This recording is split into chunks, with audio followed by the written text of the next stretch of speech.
আমি ততক্ষণে তোর কিছু খাবার জোগাড় করে নিয়ে আসছি। হ্যাঁ হ্যাঁ, কোথাও যাসনি যেন।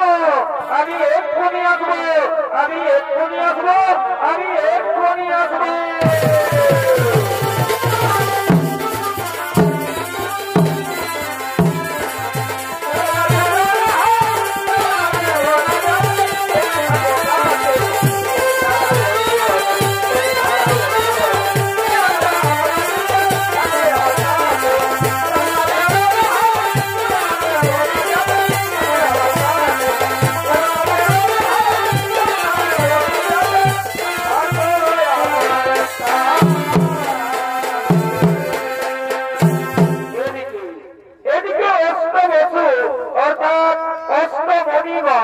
তারা চলেছে মহামণি বৈশিষ্ট্যের অতি মনোরমা আশ্রম দর্শন করার জন্য সুমেরু পর্বতের দিকে।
দুগ্ধ পান করার জন্য দিয়েছে। এই গাভীর দুগ্ধের এমনই গুণ, যদি বর্তমাসী একবার পান করতে পারে তাহলে তাদের 100 বছর পর্যন্ত পরমায়ু বৃদ্ধি পায়। এই প্রমাণ করে প্রভাত ঋষির স্ত্রী ছুটতে ছুটতে আসছে।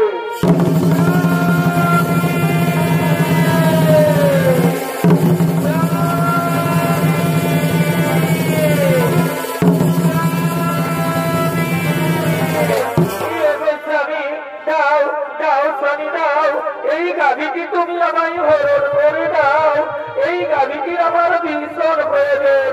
এই গাভীটি আমি বর্তমানে নিয়ে যাব আমার প্রিয় বান্ধবীকে, এই গাভীটি উপহার দেব। দাও দাও স্বামী দাও, এই গাভীটি তুমি আমায় হরণ করে দাও। না প্রিয় না, এই গাভী আমরা হরণ করতে পারবো না। তাছাড়া আমরা মুনি ঋষিগণ এই গাভী হরণ করে আমরা কি করবো? স্বামী তুমি জানো না, মর্তলোকে ঈশ্বরাজির কন্যা জিতবতী আমার প্রিয় বান্ধবী, আমি তাকে এই গাভীটি উপহার দেব। দাও দাও স্বামী দাও, এই গাভীটি তুমি আমায় হরণ করে দাও। ওরে ভাই মুনিগণ, ওরে ভাই মুনিগণ, তোমরা বলো তো আমি এখন কি করবো? শোনো শোনো প্রভাত ঋষি, তুমি কি করবে তাই আমরা বলতে পারবো না, তবে এটা আমরা বলতে পারি, এই গাভী তুমি যদি হরণ করো তাহলে মহামণি বৈশিষ্ট্য আমাদের কাউকেই ছাড়বে না। তুমি না বলো না স্বামী, দাও দাও স্বামী দাও, এই গাভীটি তুমি আমায় হরণ করে দাও। এই গাভীটি আমি মর্তলোকে নিয়ে যাব আমার প্রিয় বান্ধবীকে, এই গাভীটি উপহার দেব। দাও দাও স্বামী দাও, এই গাভীটি তুমি আমায় হরণ করে দাও। ওরে ভাই মুনিগণ, ওরে ভাই মুনিগণ, তোমরা একটু দাঁড়াও, আমি এক্ষুনি এই গাভীটি হরণ করি।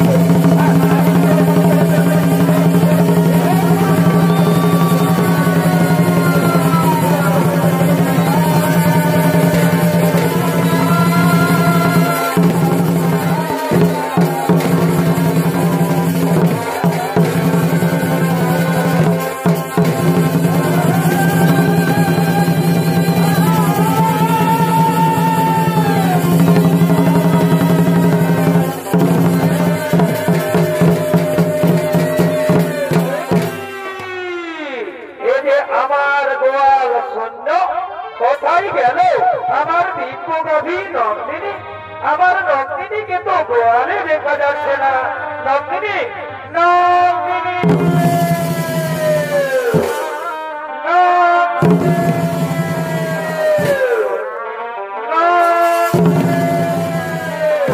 তাই তো আমার দিব্যগাভী নন্দিনীকে তো কোথাও দেখতে পাওয়া গেল না। তাহলে নিশ্চয় আমার গাভী নন্দিনীকে হরণ করে নিয়ে গেছে। হ্যাঁ হ্যাঁ, আমায় জ্ঞান জমে দেখতে হবে কোথায় গেল আমার দিব্য গাভী নন্দিনী।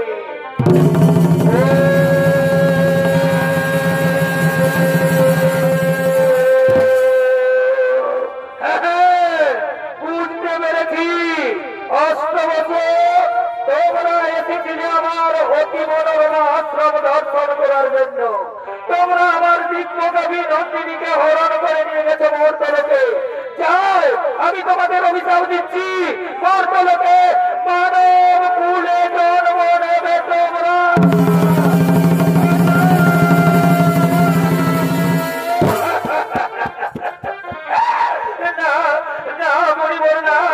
আপনি আমাদের এত বড় অভিশাপ দেবেন না মণিবর, ফিরিয়ে নিন মণিবর, ফিরিয়ে নিন আপনার দেহ অভিশাপ।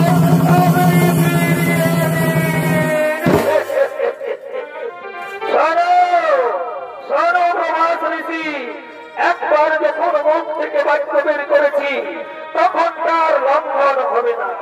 অভিশাপ তোমাদের বলবেই, তোমাদের মানব কুলে জন্ম নিতেই হবে। মর্তলোকে যদি আমাদের মানব কুলে জন্ম নিতেই হয় তাহলে আপনি আমাদের মুক্তির উপায়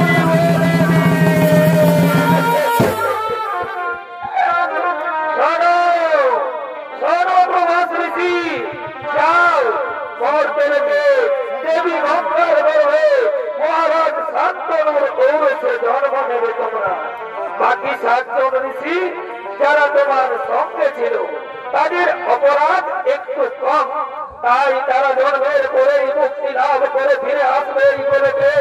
আর যেহেতু তুমি তোমার স্ত্রীর কোথায় আমার দিব্য গাভী নন্দিনীকে হরণ করে নিয়ে যেতে মন করেছে, সে কারণে তোমাকে সারা জন্ম কাটাতে হবে মন করেছে। জন্মের সময় তোমার নাম হবে জগৎব্রত, পরস্পরে ভীষণ প্রতিজ্ঞা করার পরে তোমার নাম হবে বিশ্ব। এই আমার আশীর্বাদ, এই আমার অভিশাপ।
মাননীয় দর্শক মন্ডলী, পুরাণ প্রমাণ অনুযায়ী মুনিগণের অনুরোধে অষ্টবসুর মুক্তির করে দেবী গঙ্গা এলেন মর্তলোকে।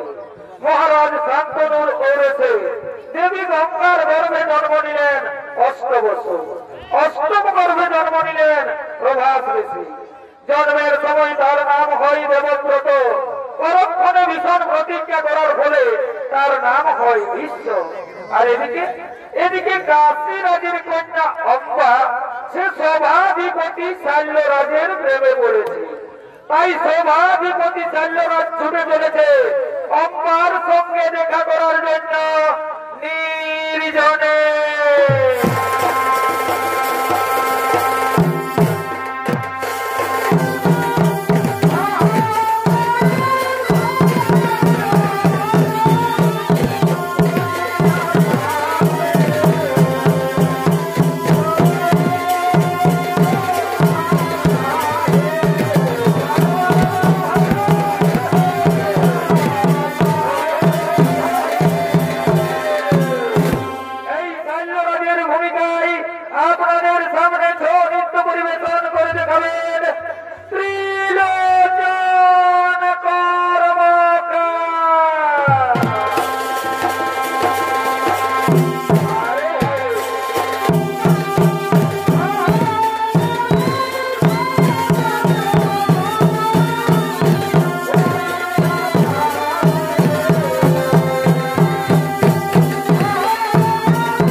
কতদিন আমাদের এইভাবে লুকিয়ে লুকিয়ে প্রেম করতে হবে না কুমার? আর আমাদের এইভাবে লুকিয়ে লুকিয়ে প্রেম করতে হবে না। আগামী কালই তো আমার স্বয়ংবর সভা, আপনি আমার স্বয়ংবর সভায় যাবেন। আমি আপনার গলায় মালা দিয়ে আপনাকে আমি স্বামী রূপে বরণ করে নেব কুমার। সত্যি বলছো তো অপা? তুমি আমার গলায় বড়মাল্য দিবে তো?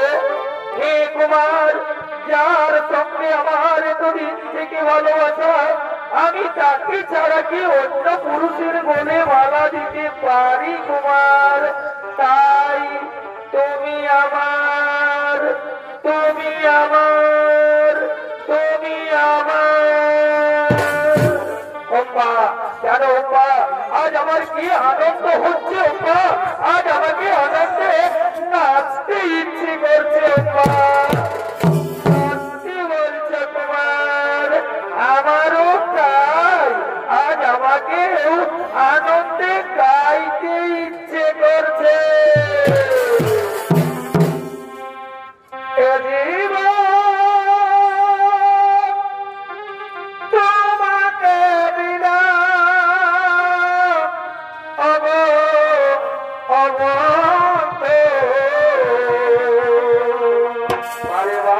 তুমি শুধু ভালোবাসা দিও অববন্ধু, তুমি শুধু ভালোবাসা দিও। আর সুখের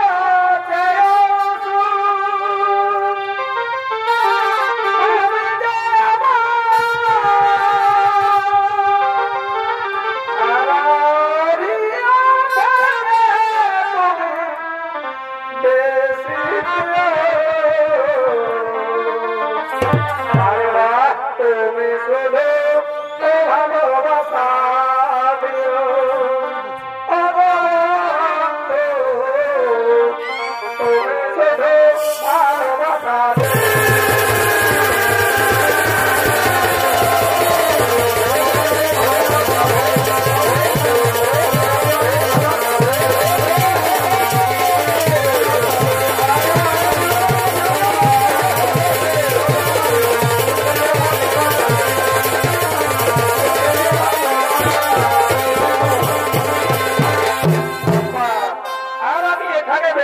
অপেক্ষা করবো না আব্বা, আমায় তাড়াতাড়ি রাজসভায় ফিরে যেতে হবে। হে কুমার, আমি আর এখানে বেশিক্ষণ অপেক্ষা করবো না কুমার, আমাকেও তাড়াতাড়ি বাড়িতে ফিরে যেতে হবে। হে কুমার, আগামীকাল তো আমাদের আবার দেখা হবে। আগামীকাল আমার স্বয়ংবর সভা, আপনি আমার স্বয়ংবর সভায় যাবেন। আমি আপনার গলায় মালা দিয়ে আপনাকে আমি স্বামী রূপে বরণ করে নেব কুমার। তুমি আমার, তুমি আমার, তুমি আমার। হ্যাঁ, চলো চলো, এখন আমরা নিজ নিজ গৃহে যাই, এখন আমরা নিজ নিজ গৃহে যাই। হে কুমার, আগামীকাল তো আমাদের আবার দেখা হবে। আগামীকাল আপনি আমার স্বয়ংবর সভায় যাবেন। আমি আপনার অপেক্ষায় থাকবো কুমার, আমি আপনার অপেক্ষায় থাকবো। তবে কুমার, এখন আমরা নিজ নিজ গৃহে যাই, এখন আমরা নিজ নিজ গৃহে যাই। হ্যাঁ, চলো চলো, এখন আমরা নিজ নিজ গৃহে যাই, এখন আমরা নিজ নিজ গৃহে যাই।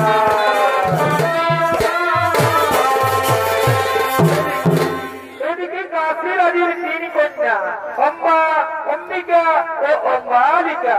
কাশী মহারাজ তিনি তার তিন কন্যার করেছেন স্বয়ংবর সভার আয়োজন। দেশ বিদেশ রয়েছে নিমন্ত্রণ, দেশ বিদেশ থেকে রাজা রাজপুত্রগণ স্বয়ংবর সভায় করছেন আগমন।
নিজ নিজ মতামত গতি করিবে বরণ।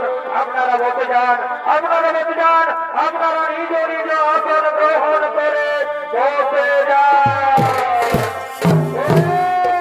কে কোথায় আছিস?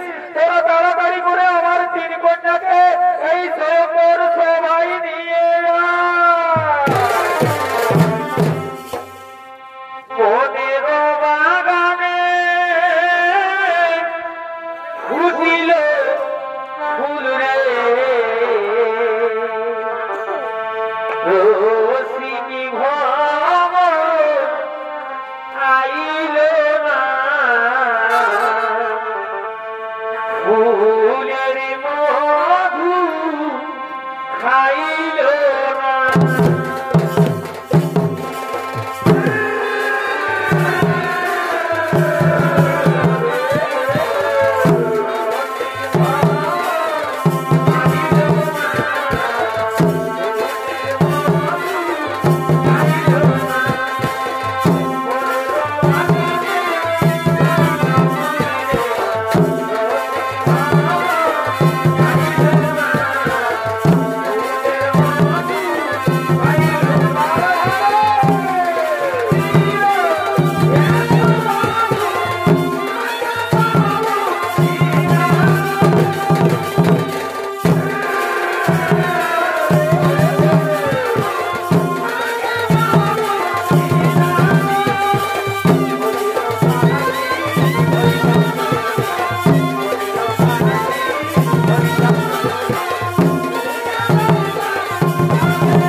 আমি হস্তিনাধিপতি শান্তনুরঞ্জন গঙ্গা পুত্রে ভীষ্ম।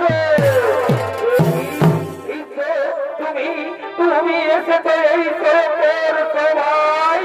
আরে আরে দেখ দেখ দেখ দেখ দেখ, ভীষ্ম এসেছে এই স্বয়ম্বর সভায়। 80 বছর বয়সে নিজেকে যুবক প্রমাণ করার চেষ্টা করছে রে। আরে আরে শোন শোন শোন, এই রাজকন্যাদের রূপে মুনি ঋষিদের ধ্যান ভেঙে যায়, আর এ তো সামান্য মানুষ।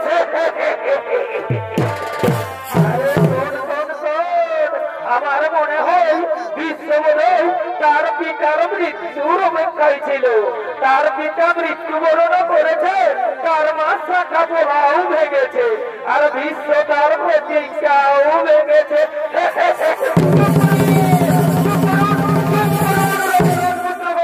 আপনারা সকলে চুপ করুন। আমি নিজে বিয়ে করার জন্য এই স্বয়ংবর সভায় আসিনি। আমি এই স্বয়ংবর সভায় এসেছি বাহু বলে তিনি কন্যাকে হরণ করে নিয়ে দেবো হস্তিনার রাজপ্রাসাদে। আমি আমার ভাই বিচিত্র বীরের রানী বানাবো। বাধা দিকে যদি কারো শক্তি থাকে তবে এসো এসো এই বিশ্বের জগতে। এই সেবা আমার তিন কন্যারে করিব হরণ, তাহলে ধরো এক্ষুনি আমি তোমারই বলতে বলবো। তবে তাই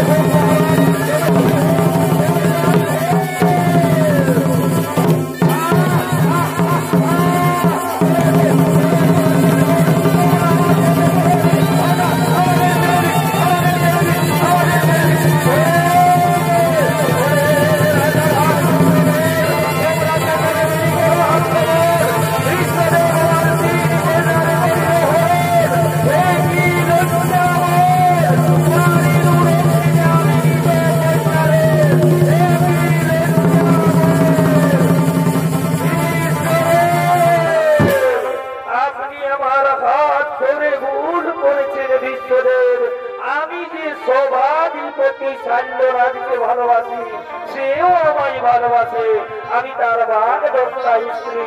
আপনি আমাকে তার কাছেই পৌঁছে দিন বিশ্বদেব, আপনি আমাকে তার কাছেই পৌঁছে দিন। এই কথা তুমি আগে বলনি কেন বিশ্বদেব? অনুগ্রহ করে আপনি যদি সেখানে বীরত্ব দেখাতে উপস্থিত না হতেন, তাহলে আমি মহারাজ পাল্লির মনে মালা দিয়ে আমি তাকে স্বামী রূপে বরণ করে নিতাম। সেও আমায় ভালোবাসে, আমিও তাকে ভালোবাসি। আমি তার বাঘ দত্তা স্ত্রী। আপনি আমাকে তার কাছেই পৌঁছে দিন বিশ্বদেব, আপনি আমাকে তার কাছেই পৌঁছে দিন। হ্যাঁ চলো একবার চলো, আমি তোমাকে মহারাজ পাল্লের কাছেই পৌঁছে দেওয়ার ব্যবস্থা করব। আমি তোমাকে মহারাজ পাল্লের কাছেই পৌঁছে দেওয়ার ব্যবস্থা করবো।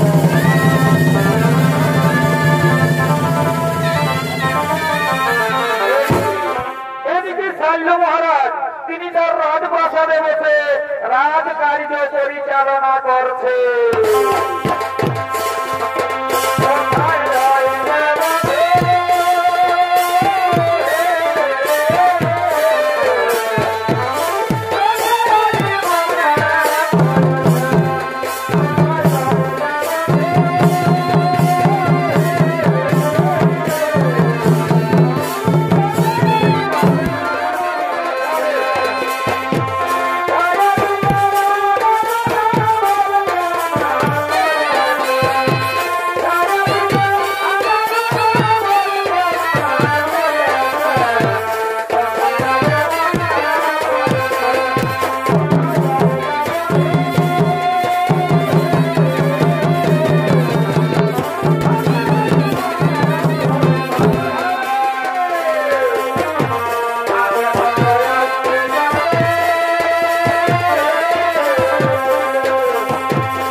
একটু একা থাকতে দাও।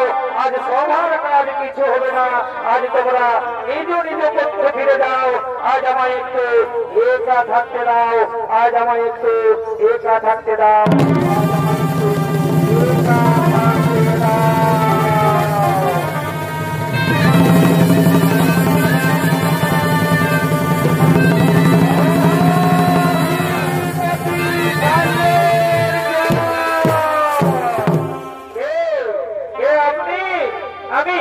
আমি হস্তিনানগরের মহামন্ত্রী।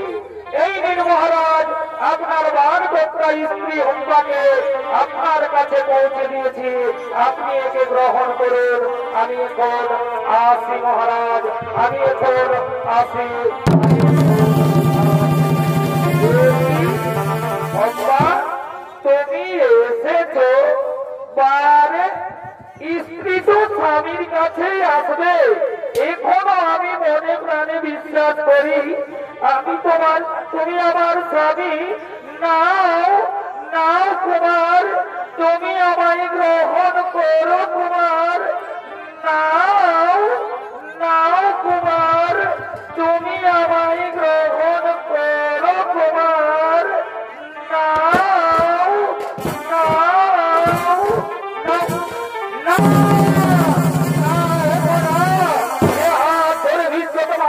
তুলেছে সে হাত আমি আর স্পর্শ করতে পারবো না। যে মুহূর্তে ভীষ্ম তোমায় হাত ধরে রেখে তুলেছে সেই মুহূর্তে তুমি ভীষ্মের উৎকৃষ্ট হয়ে গেছে। তুমি ভীষ্ম কর্তৃক তুমি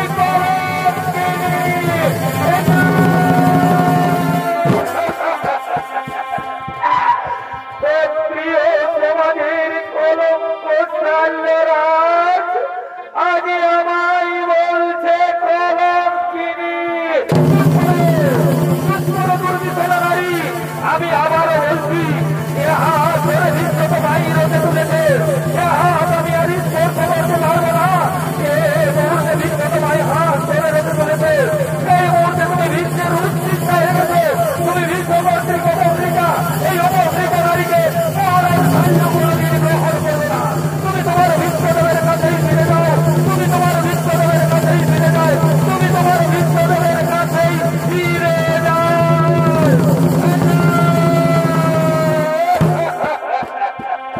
অতীত বন্ধুরে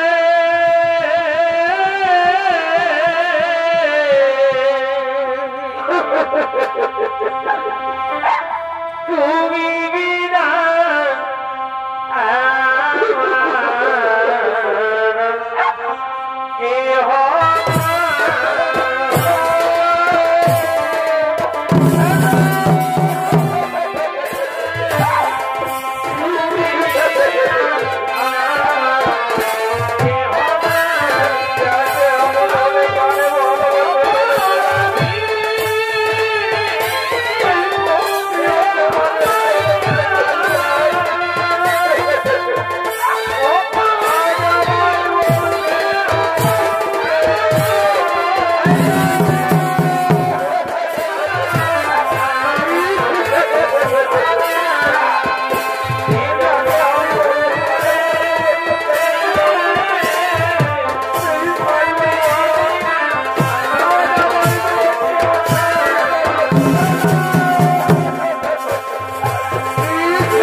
মূর্তি করা বুঝলি ছিল বিহা ঘর এখন রাজা ঘরেই হোক আর গরিব ঘরেই হোক এই লাল আর এই সাদা ইটা চলবে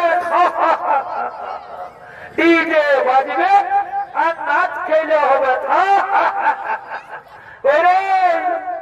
এই কালিন্দী বাবুরা আয় তাড়াতাড়ি আয় তাড়াতাড়ি তাড়াতাড়ি দেরি করিস না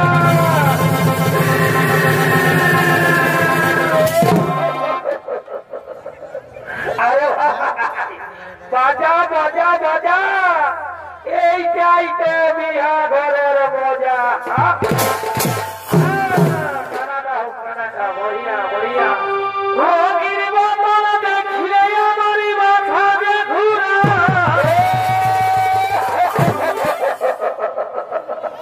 দাদা এই রঙিন মালটা হচ্ছে বিদেশি মাল এই মালটা টানিয়ে দিতে দিতে না আমাকে শ্রদ্ধা করে দেই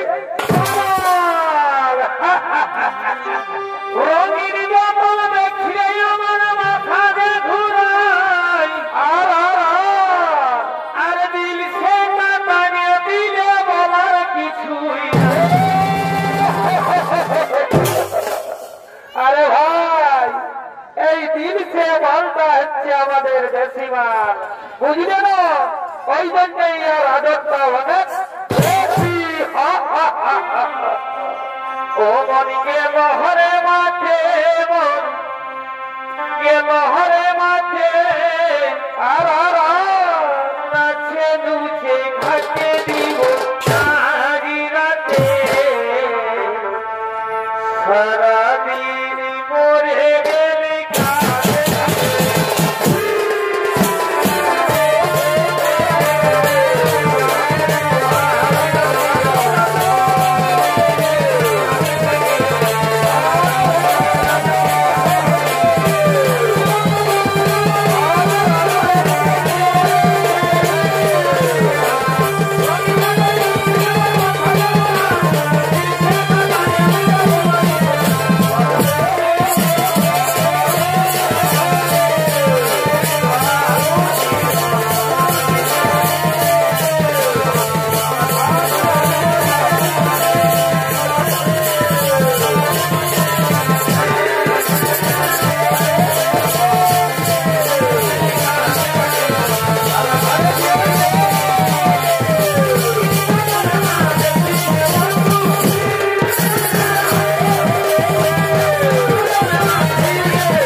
আমি মহারাজ শল্যের কাছে ক্ষমা চাইব না।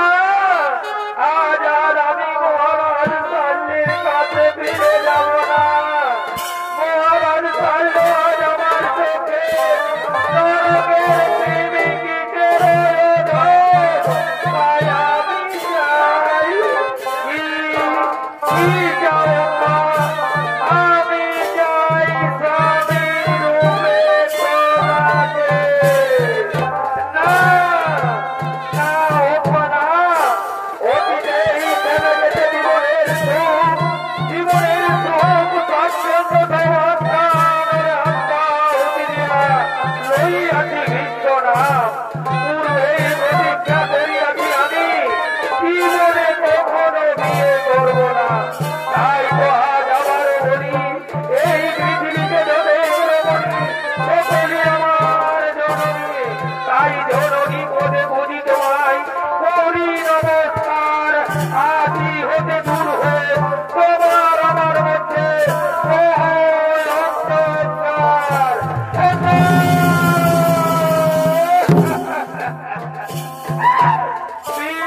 বিশ্বদেব, তুমি বিশ্বনাম ধরি জগতে পাইলে পূজা, আর আমি বিশ্বের উৎকৃষ্টা বলি দৈব ধিক্কার। না দৈব প্রতিষেধ করিল প্রতিজ্ঞা, জ্বলন্ত অগ্নিকুণ্ডে প্রাণ বিসর্জন দেব, পুনরায় জন্ম নেব। শ্রীকোটি রূপে আমি তোমায় কুরুক্ষেত্রে মাঝে দর্শন দেব। আর সেদিন হব আমি তোমার মৃত্যুর পরে। তুমি মানে মানে জর্জরিত হয়ে যন্ত্রণায় চটপট করতে করতে সরশয্যায় লুটিয়ে পড়বে। কিন্তু মৃত্যু হবে না তোমার, ধীরে ধীরে মরবে তুমি। এ হলো তোমার অভিশাপ, ধীরে ধীরে মরবে তুমি। এ হলো তোমার অভিশাপ, ধীরে ধীরে মরবে তুমি। এ হলো তোমার অভিশাপ। না না হোক না, তথাপি ভাঙিবে না তবু সেই বিশ্বের প্রতিজ্ঞা। তথাপি ভাঙিবে না তবু বিশ্বের প্রতিজ্ঞা। তথাপি ভাঙিবে না তবু বিশ্বের প্রতিজ্ঞা।